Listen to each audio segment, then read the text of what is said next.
What's up guys? Welcome back to my channel. If this is your first time here, welcome for the first time, and if you are returning, welcome back. So if you watched last week's video, you know it was my first video I posted in about 8 months after I gave birth to my sweet baby boy. It felt so good to post. I think I said the word excited probably 100+ times in that video from how excited I was just to be posting and getting back into YouTube. I also shared in that video that I was going to make this video a mommy Q&A. So I took to Instagram, put up a Q&A box, and I received a lot of really good messages, really good questions. I wish I could make this video like 3 hours and we could just have a powwow. Maybe someday I will, but I don't think anybody has got the time for that. So I did narrow it down to my top 10. If I answer quickly, I'll throw a couple extra in there. But that is what today's video is going to be, a mommy Q&A.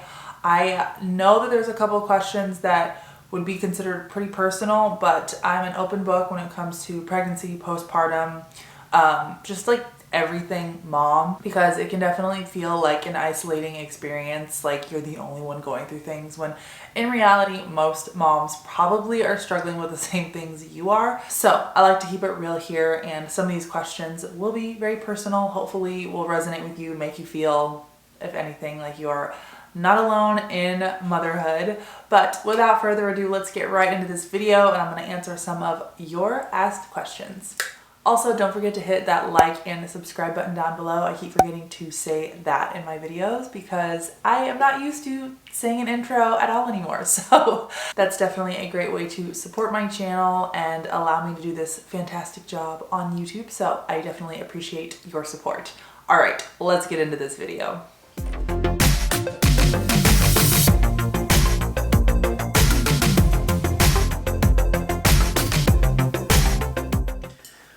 I wish all videos could be this easy to film. I'm literally like laid back. I don't have to change an outfit once. I've got my water in my hand, my phone, and I feel like I'm just talking with a friend here most of the time. And I know some videos I have planned coming up, it's gonna be the whole changing outfits and trying makeup and all the good stuff that's fun to watch, but it's just a lot of work to record. So it's really nice to be able to just sit back and not really do anything. So all right, I have the questions on my phone.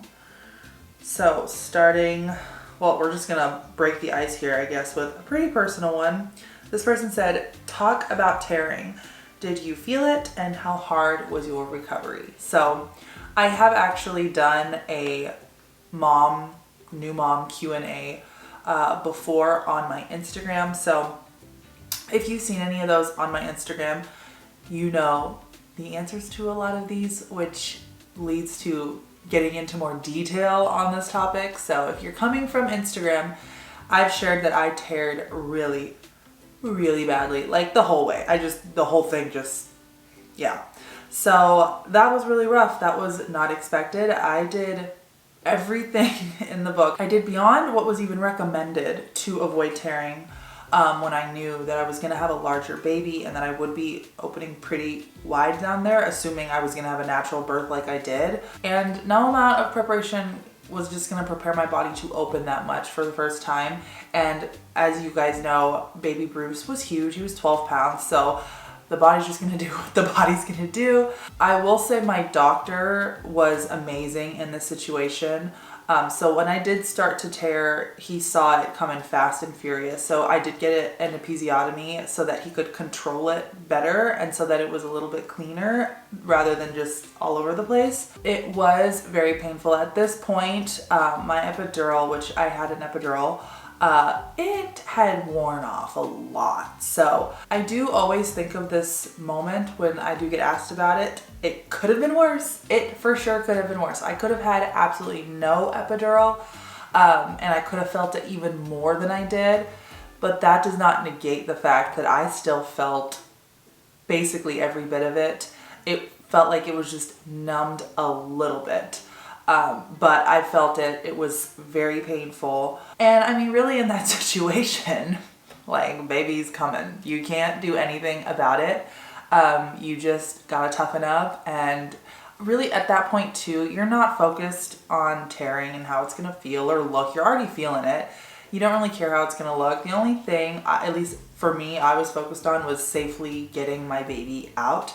So even though it hurts, and I feel like most women go through this, you feel this overwhelming like strength come to your body that you're just not focused on your own pain. That's kind of like why we do it again, why we have multiple babies, because we're so focused on our baby and bringing them safely to earthside that we're not focused on our own pain. Otherwise we would never do it. So in the moment, even though I say it hurts so bad, what was I gonna do about it?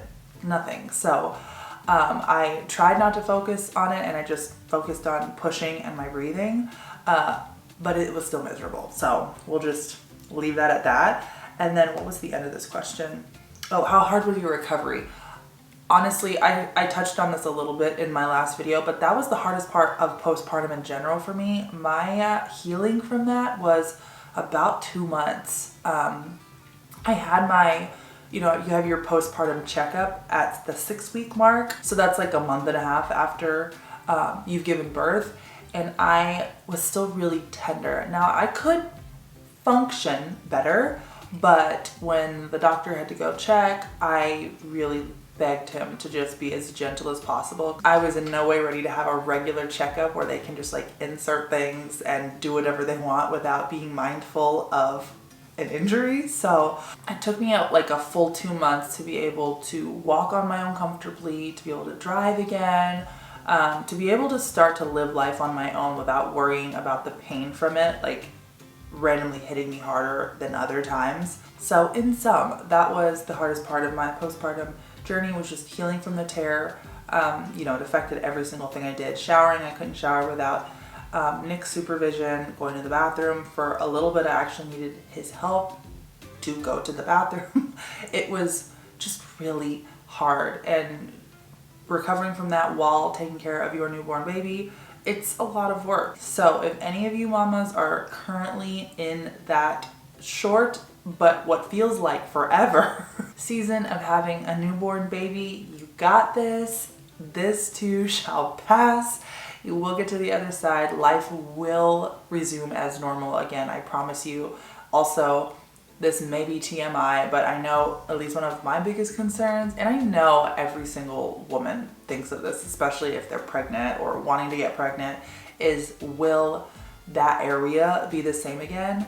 Yes, 100%. You wouldn't even know I birthed a 12-pound human with how my doctor fixed me up. So you will return back to normal. It is just one of the miraculous things about our bodies, is they're able to explode with a human inside of us, eject a human, and then return back to normal. It's magical. I don't even understand it, but life will return to normal again. I promise you. Okay, next question. I feel like I took a long time on that question. What's the best part about being a mom? Oh, everything. I mean, being a mom is the best job ever, in my opinion. Being a parent is amazing. Honestly, the best part is just the laughter that comes from Bruce being with me. Is when I know I've caused him to smile or to laugh, which he smiles and laughs all day long. When I post him, he is always laughing and smiling, and that's not like one tiny moment of the day. If you guys could see the amount of photos I have in my phone of Bruce, and I take photos all day long, he is always smiling and giggling, and he's just such a happy boy. And knowing that I did that, or that Nick did that, is just the best part of being a parent, making my boy smile. And then also the memories. I'm already finding myself looking at his newborn photos and videos. Don't cry. Do not cry. Get it together, Angelica. I shared in my last video that everything makes me cry. But looking at all of his newborn photos and just all of the time and the memories we made together just makes me so happy. I already can't believe how big he is. And I know when he's like a year old, I'm gonna think he was so tiny right now at 6 months old. But just the beautiful memories make me so happy. Like, time with him is the best part of my life. I know when I am old and gray, the moments and the memories I'm making right now are gonna matter most to me. So the memories, the laughter, the joy, that's the best part of motherhood. Well, it's kind of the opposite of the last question. Share your hardest part about being a mom.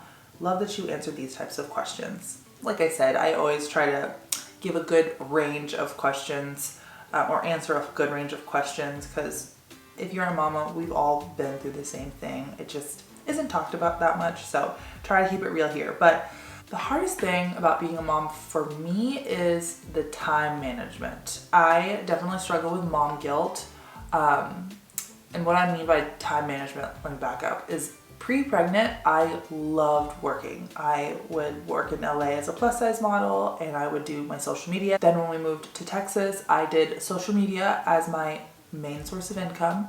And I didn't model that much because I was sick and I had a pretty hard pregnancy, but I just love working. I love my job here online. It's so much fun to make connections and to earn sharing items I love. So getting back into this, going around Bruce's schedule has been so challenging for me because I want to work. I love that I'm getting back into social media and modeling, but I do feel sometimes when I try to put myself as a priority to do what I love, I feel bad if I'm not spending time with him. So that is a constant battle. Luckily, 99% of the work that I get to do that's like good work, even like filming this video right now, I do it while he's napping. So it's like he doesn't know he's not spending time with me.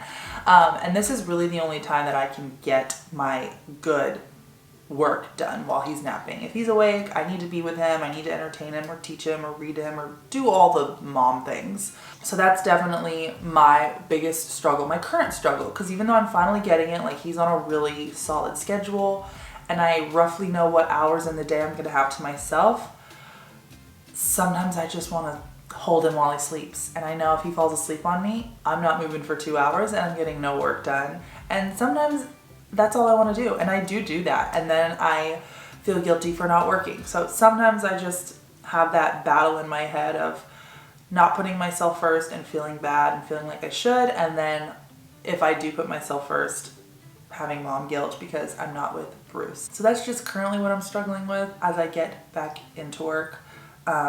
Before, when I wasn't working, when I was still on maternity leave, the biggest struggle about being a mom was everything. Like figuring out how to be a mom and what to do with a tiny human.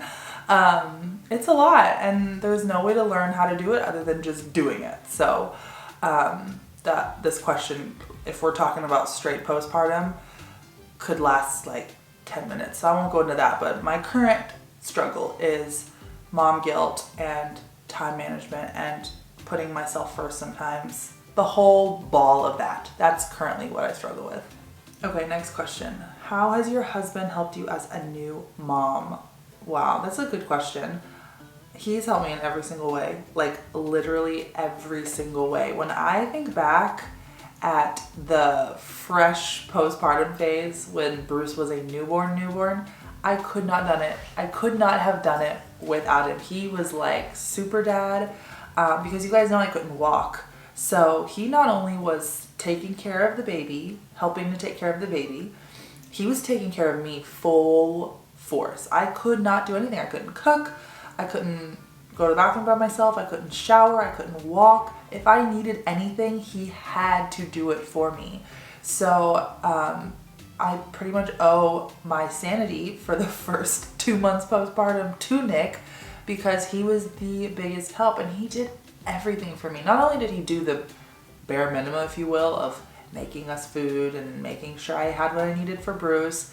If I had like a craving or something I really wanted that I didn't really need, he would still get it for me. So he went above and beyond when I was, trying to get my milk to come in as well. He helped me do everything. When I had a clogged milk duct, he helped massage it out or push it out. Like, he was just the ultimate dad. I mean, even when it came to going to the bathroom, and I know this is not fun to think of, but talk about like really making this transition teamwork. He had to help me change my postpartum underwear situation a couple of times. So he was just awesome. He got up with me pretty much every feeding in the middle of the night, back when we used to wake up with Bruce, and just the most supportive husband, always making sure I had what I need, asking me if I had what I need. And I just know I would not have made it through one bit of my postpartum journey without Nick. Like, I love you, babe. If you watch this, I don't know who'll watch this, but shout out to Nick for being an amazing dad. And he's just continued to be awesome too. Now that I have it myself, obviously I do the everyday taking care of Bruce. I'm his primary caretaker, but he's still the biggest support. And if I do need him to watch Bruce while I go do something, he's always excited and always definitely willing to move his work schedule to help me still. So he's an awesome dad. He's helped me in every single way. Could not have done it without him. All right, next question is most recommended mom item. This is kind of a hard question to answer because there's like so many things I love that I use as a mom. I don't know if this is, I guess this is like an item for me, but there are items for Bruce that I am so thankful exist. So this could be like, I know that would be a baby item, but it's still very helpful to me. So I would say my most recommended mom item is that I use every single day are my breastfeeding and pumping bras. That's like functionality and practicality wise, like the best thing that exists for a mom is easy to use bras for feeding your baby. I'm like wearing one right now, this black strap that I wish wasn't hanging out. It's a nursing bra. So I'll link those below. I actually have, if you follow me on my Like to Know It, you've probably seen this already, but I have two different tabs, one for baby products that are like must have and maternity and mom items. I'm gonna link those down below because everything you need for a baby and for a mama is in those two folders on my Like to Know It. And I'm also, when it comes to mommy and baby stuff, it's like you can't give your opinion about it unless you use it. So everything I recommend in those two folders are products I use daily that I love, that I would suggest to any mom. So if you're looking for any specific type of baby item or mommy item, I will link my recommendations down below in those tabs. And like I said, everything in those folders are things I use every single day for both myself or for Bruce. Okay, next question. Has it been hard getting back into modeling with a baby and your postpartum body? So actually, not really, no. I basically told my agent in California when I was ready to start working again, and he placed me with a modeling agency in Dallas, and they are working me a lot. I will say, I mean, my body is different since having Bruce. My chest is much larger, which I love. I know it's not gonna stick around forever, but I'm currently nursing still, so they are still nice and full, but my chest is bigger and my waist is bigger. It's not as small as it used to be, but I do have some stretch marks that I didn't have pre-pregnant, obviously. So my agents know everything about me physically to know what they should and shouldn't submit me for. So I've so far had no clients say anything about my postpartum body and it not being what they wanted, because I mean, clients know your measurements and your sizing before you even walk through the door. So it's not like that kind of thing would be a surprise to them. Personally, I've had to adjust to my new body because it is very different than pre-pregnant. I've actually lost a lot of weight. So I'm smaller than I was pre-pregnant, which I love. But I've told Nick this a couple times, and I think it's because I'm nursing, but I feel more fragile still. Even though I'm back into working out and trying to build my muscle back up, I still feel a little bit fragile. So getting used to my new body still, even though I'm 6 months postpartum, has been a journey. But in terms of my modeling stuff, it's all been on my terms, which I love. And it's been a pretty smooth transition back into modeling. And I've really been thankful for that. The modeling community has been so kind and welcoming me back as a model that's a mommy now. So it's been really nice. All right, next question. What's something you weren't prepared for as a new mom? Well, I mean, you really can't be, you can be as prepared as possible. You can read every single book. You can have all the stuff that, you know, you're supposed to have, but there's still going to be things that you weren't planned for that happen.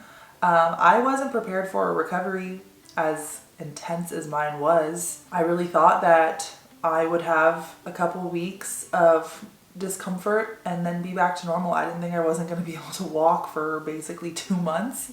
So that I was not prepared for. The pain that I went through daily postpartum, I was not prepared for at all. And I took barely any medication for it because I didn't want anything transferred to my breast milk to Bruce. So I just kind of had to suck it up and endure it.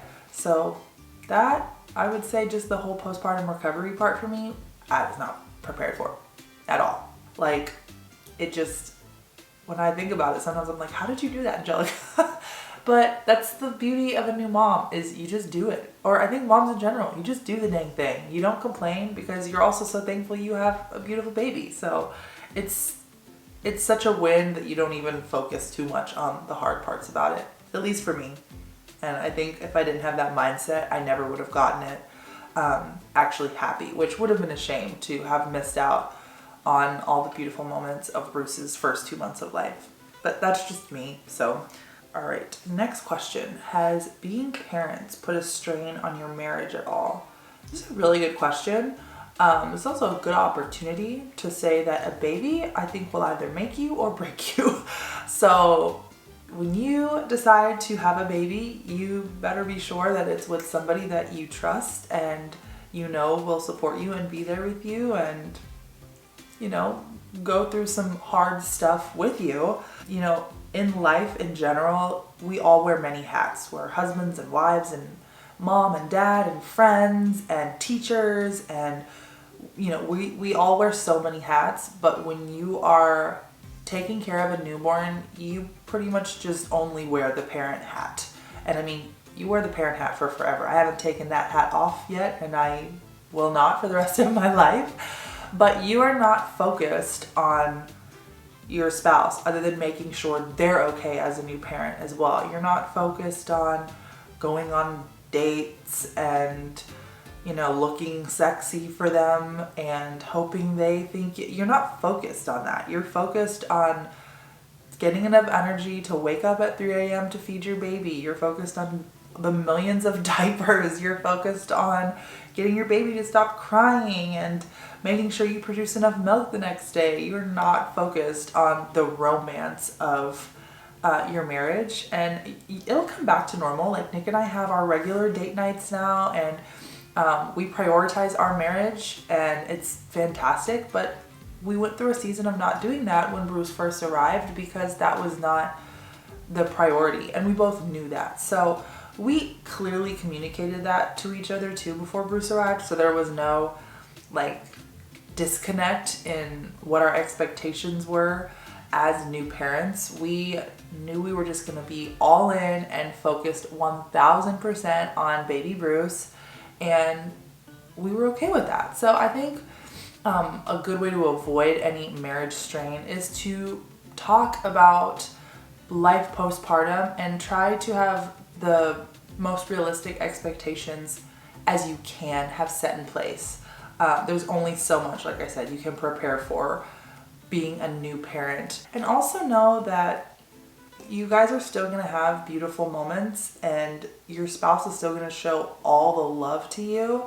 It's just going to be in different ways. Like, the amount of love Nick poured into me when he was helping me change my diaper was really similar to, you know, on our honeymoon, but the action was different. It was the same amount of love. It was the same amount of, I'll help you with anything. I will do anything to make you feel comforted and loved. But right now, you don't need, you know, flowers and, you know, anything like that. You need your diaper changed. You need a refilled bottle of water. You need a cooling pad. You need your breast pumps. You need other things. And that was really how he showed his love for me. It was just caring for me, telling me I was beautiful even though I hadn't showered in a week. And, you know, trying to make the best out of a really challenging season. So we did not have any strain on our marriage. So definitely just communicating anything you need to before you have your baby. That's a really big help in having a clear understanding of your roles once your baby arrives. Okay, I get this question quite a bit. Maybe it's because of my job, but thoughts on kids on social media. It's such a hard question to answer because Bruce is 6 months old. Like, I don't know what social media is going to be like in 15 years when he potentially could have one. You know there's going to be new apps by then and new social media platforms in 15 years. Thoughts on kids being on their parents' social media? I think it's okay until the kid expresses they don't want to be on your social media. If your child clearly says they don't want to, then absolutely not. Don't put your kid on social media. But if your kid has fun with it and they understand the responsibility that it is to have a social media platform and the weight that it comes with, and that, you know, anybody can see what you share, so you have to really think about what you want to say and who it can affect and how it can affect others before you say it. I think it's fine. You know, if Bruce was 15 and he were to want a social media account like today, in today's internet climate, my biggest concern would honestly be like the bullies on social media. There's a lot of mean people on the internet, and that would be my biggest concern, is just people saying nasty things for no reason, or being bored and just wanting to spread negativity. That's always been what the hardest part of social media for me has been, receiving negative feedback or negative comments that don't come from a good place. I welcome any kind of comments, especially if they're going to make my account better. If someone has a suggestion and they say it in a nice, respectful way. But when people just tell you you're stupid, or they comment on the way you look or how you parent, and they don't actually offer helpful criticism, that's when it becomes not a fun place anymore. So I would worry about that with any child of mine being on social media, because it can be a really negative space. So I guess as the parent, I would just heavily monitor it. And I do know some of my moms who have kids, which moms, if you have kids that are a little older, like 9, 10, 11, 12, that want a social media, some of my friends have this app that allows them to control what their kids are doing on social media and see absolutely everything they're doing with their phone. I'll have to figure out what the app is because it sounded genius, and I don't see a problem at all with a parent having that much control over an environment that has the potential to be toxic or dangerous. So I'll have to find that app. I'll put it in the description box down below. But there's a lot of ways to censor that stuff now. So if Bruce was 15 right now, I would allow him to have a social media if he wanted one, with me having complete control over absolutely everything and having visibility of everything he did on it. Okay, we're just gonna do 3 more questions, because by the time I stop actually recording, I will probably have recorded an hour and 20 minutes of content. I'm going to clearly edit this down. I don't know how long it's going to be, but I don't want it to be too long and boring. So 3 more questions.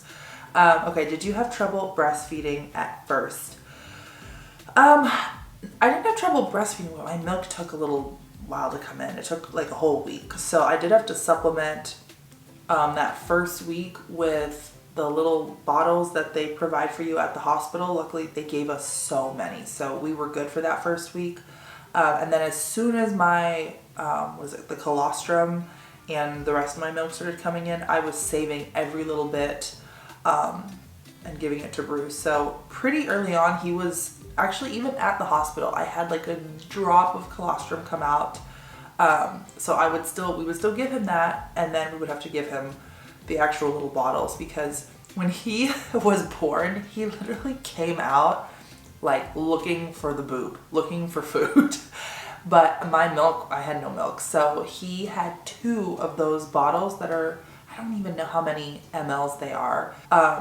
But he had 2 of them, like downed them right after he was born. Like, he came out of me, they cleaned him up, and he ate right away. So I knew from the get-go, I hope I have a big supply, because this kid can eat and he can chug some bottles. So while we waited for my milk to come in, he did have the bottles from the hospital, and I was producing like one tiny little cup, those, you know, those like almost those like medication cups. I was producing like one little cup full of milk, but it was still my milk. So he had that before every meal, and then increasingly I just made more.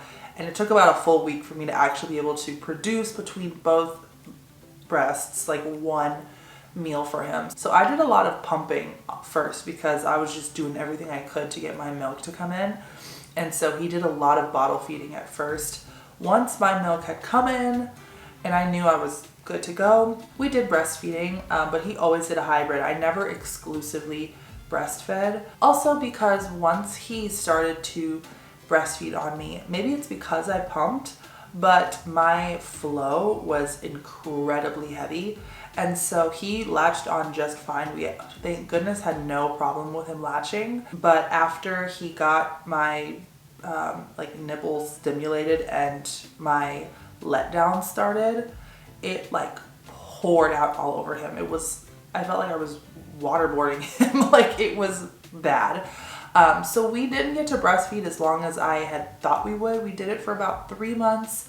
But regardless, my biggest hope and wish throughout the first year of life was that he would just get my milk, whether it's through my boob or through a bottle.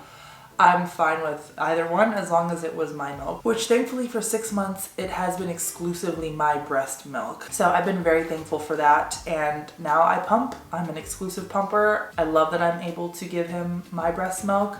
And I loved the times we were able to breastfeed. So we did for a little bit, about 3 months, and then I moved to exclusive pumping. All right, next question. Did you have any surprises that happened while you were in labor?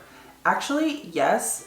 Bruce got stuck while I was pushing because his head was humongous. The doctor was like, oh my gosh, if it was any bigger, we would have had a problem. And then we got to his shoulders that were even bigger than his head. And so not only that's when the doctor had to give me my episiotomy, but Bruce needed to be vacuumed out of me. I had heard so many stories about kids getting vacuumed out, never thinking I would be a vacuum mom, but I was a vacuum mom. And I remember when he brought the tool over, it basically looks like a giant plunger that they put on the baby's head and they suction cup it on and pull him out. And it was interesting, and I was just hoping that he would just get out safely and quickly, because he was just so wide. Like his shoulders were, he has his daddy's shoulders. I don't know if you've seen Nick, but Nick is super top heavy. Like he's a really wide man. And yeah, he would not come out of me. And my face was turning purple. I was pushing so hard. And he wasn't moving. So he did have to get vacuumed out. The episiotomy was a surprise as well because I did not think I was going to tear all the way, especially with everything I had done pre-labor to avoid that. But I didn't think I was going to have that. I'm thankful I did have that. But thank goodness for incredible doctors, quick thinking doctors that just know what to do. I think I told Nick 1,000 times, I loved how our doctor, anytime new things kept coming at him with Bruce coming out, he just was like, get me this and get me this tool. He was so calm about it. And in my head, I was not, but that made me calm, knowing my doctor had everything handled. That definitely helped make the entire laboring experience a lot better for me, knowing my doctor, he had me. He was not gonna let this be a horrible experience that was just chaotic. It was a great experience. Okay, last question. Oh, we're ending with a fun one. When were you able to have sex again? Did it hurt? My spouse and I are struggling. Oh, I'm so sorry if you're watching this and you asked that question. It can be a struggle. So I was actually cleared to have sex again at my 6-month doctor's appointment, which I was like, you what now? Like, that ain't happening. Nick was so excited. And I knew I was not anywhere near ready to do that again. Just the thought of it at the 6-week appointment, just the pain, ow. So it took about 3.5 months before we could even begin to start trying. And when we did, it was not fun for like a month and a half-ish. It was very painful still. And it took a really long time for it to actually start feeling like fun again, to be honest. So if you are in the same boat, like, just know that better days are ahead, and eventually you will be able to enjoy that part of your relationship or your marriage again. I know it feels like you will never want your spouse or your partner to invade that area ever again, but eventually it will go back to normal. And it's a different timeline for everyone. Some of my friends were like, oh, 3 weeks I was good. I was like, what? And then some friends I know it took them almost a year to get that part of their intimate life, you know, back to normal. It's different for everybody. So it's just something you guys are gonna have to relearn almost together. But I don't know if y'all can hear that. Little guy just woke up. I can like faintly hear him, so I don't think y'all can hear him through the camera. But I'm gonna go get him, bring him on to say hi. He's 6 months old now. In my last video, he was 4 months old. So he probably looks a little different, a little bigger, a little chubbier.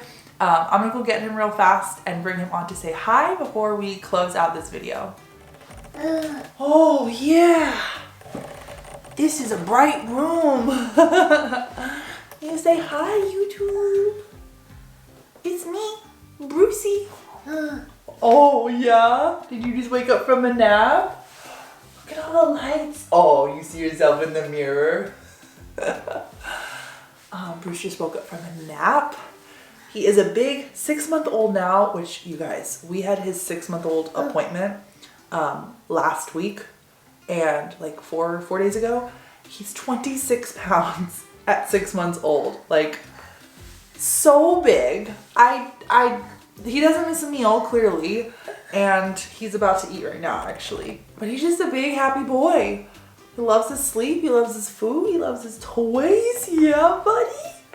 And being his mom is just my greatest joy ever. Okay, well, we're gonna thank everybody for watching this video. And we're gonna go eat. Does that sound good, buddy? Yes. Well, I hope this video was fun for you guys, giving you a little insight to motherhood, my experience of birth, postpartum, mom life, working, being your mommy. Next week, I have a fun try-on haul coming back for you. So I'm gonna start getting back into more of the normal videos. I used to make some normal content, and you know, all of this stuff I'm gonna be sharing is gonna be mommy friendly, clearly, from now on. So if you are a new mama or just a mom that likes support and coverage and the stuff that we need, definitely tune into next week's video. It'll be an affordable swimsuit try on. I think you guys are really gonna like it. But I had so much fun answering y'all's questions today, and I am looking forward to next week. So until then, I hope you guys have an awesome day, and I will see y'all next week. Bye, guys. Bruce, can you say bye? Can you say bye-bye? Can you look at the camera? No, you just want to look at mama? Okay. Bye, guys.